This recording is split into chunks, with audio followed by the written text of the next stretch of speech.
Hey, Coach, I guess first of all, a tough game. Guards are struggling. You guys are having a fight. How do you feel you guys were able to figure it out at the end, get the win? I think our seniors played well tonight. Trace Jackson Davis played, another great game. Miller contributed. That loose ball was a big loose ball. And Race gave us minutes after coming off injury. He came in, did some things in the middle. He was tough, made some tough rebounds, and he had a tough defense assignment guarding battle. All right, Tom, then Seth. Yeah, sir.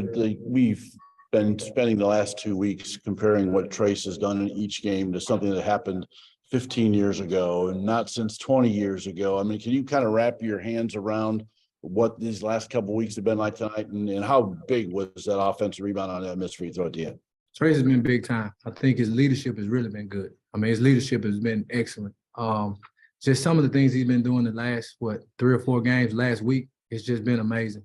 And I think it's because he's finally healthy. He had some little nagging little injuries at the beginning of the year, but I think he's finally rounding into shape, and his health is coming back, and he's just been playing tremendous. I mean, for a guy that's at the top of the scouting report to do what he's doing, it's just amazing. I tell people all the time, I haven't been coaching that long, but I've been coaching about 21 years, and I've coached a couple of NBA guys.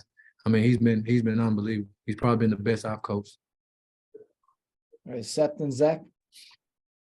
Kind of a multi-faceted question here, but I guess when did you know Mike would be here tonight? How did that impact preparation for tonight?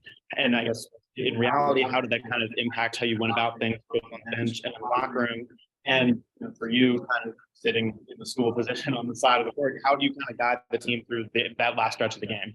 I mean, the one thing I'll just tell you about Coach is this. Coach always says next man up. He always tells us as assistants, if something ever happens in the game, whoever scout it is, you guys will be the head coach. If I get too technical, you guys will be the head coach. So we're always prepared. He treats us like head coaches. He doesn't treat us like assistant coaches. He gives us a lot of say in what's going on. Obviously, he has the final say, but he asks our input a lot, and it's just a tribute to him and his confidence in us. If I can follow up, just with the end of the game tonight, what were you telling the guys? How do you kind of get, you all really locked in defensively, held them scoreless for the last 3.5 minutes of that game. How did you guide this team through the end of the game? I mean, that's what we're built on. I mean, that's what we work on every day. We work on defense every day. We weren't going to change anything that Coach Woodson has already been saying. So it was basically me just reiterating what Coach Woodson would say in the huddle. Obviously, he told me I can run a couple of my own ATOs. So I tried 1 or 2 of those. But, again, it's just what we're built on.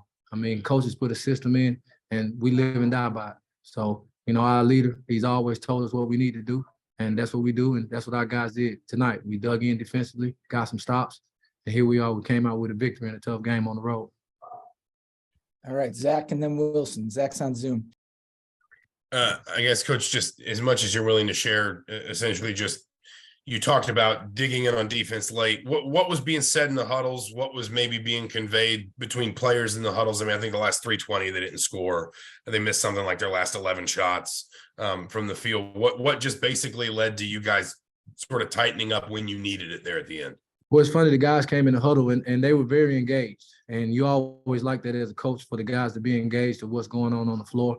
We started switching at the end, and we just kept saying we got to guard the drive, because they were just going to milk the clock and try to get the matchup that they wanted and get one of our bigs on a switch and try to drive down and get some contact and try to get a foul and get to the foul line. So we just was in the huddle just saying we got to get stops. We got to put stops together. And all the guys were engaged. I mean, the bench guys, everybody, from the managers, everybody was just saying we got to get stops. We got to get stops. So it was a total team effort.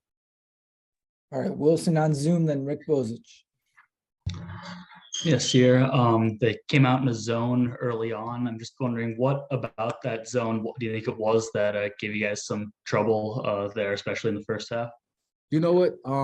Coming into the game, we knew they would do something because they had some guys out. And I know Ben pretty well, and I knew he was either going to be a 1-3-1 or a 2-3 zone. So going into the game, we were thinking about it, and we were prepared for the zone. But as you know, if you're not making shots, it's just tough. So we just had to pound the ball inside, get the ball up on the rim and try to, obviously, and Trace get some rebounds and kind of get some putbacks. So it really wasn't anything that was troubling us, I would say. I mean, if you're not making shots against the zone, it's just tough. I mean, it's not many trick plays you can come up with. I mean, we had a couple good ATOs coming out of timeouts, but at the end of the day, if you're not making shots, you know, that zone, it seems like it just starts shrinking and shrinking. So, but our guys came up big and we made plays at the end, and that's what it's about on the road. Sometimes the shot's not gonna fall, but defense travels, and that's what we built on.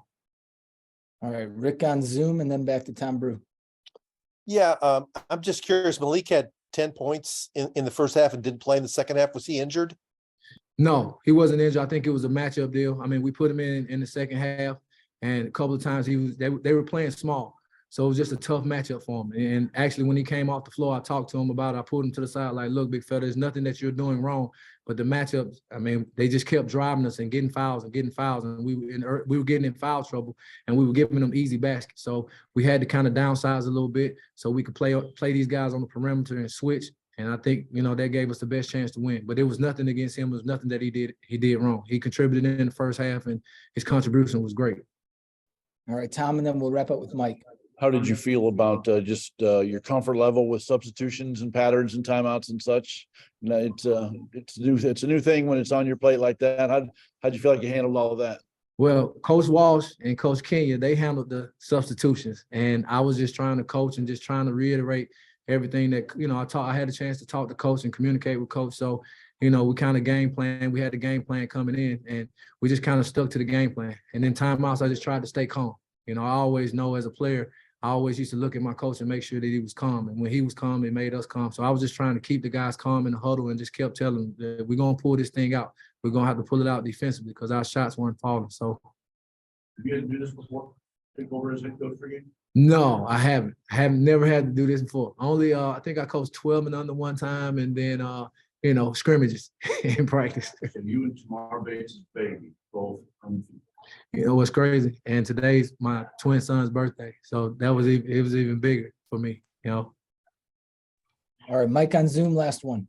Yeah, coach, just along those lines of it being the first time you've done this, did you have nerves going into this game? Kind of, you know, who did you talk to kind of get your mind right? You know what? I called everybody. I called my mentor, Kenny Payne. I forgot to call my head coach, Ernie Kent, but I know he's going to call me and probably curse me out. And then I called Coach Woodson, man. Coach Woodson is I mean, he gives me a whole lot of confidence. He's a guy that I think he leans on me for a lot of things. He leans on all of us as assistants. So, you know, going into the game, he gave me all the confidence in the world. He just said, hey, man, go have fun.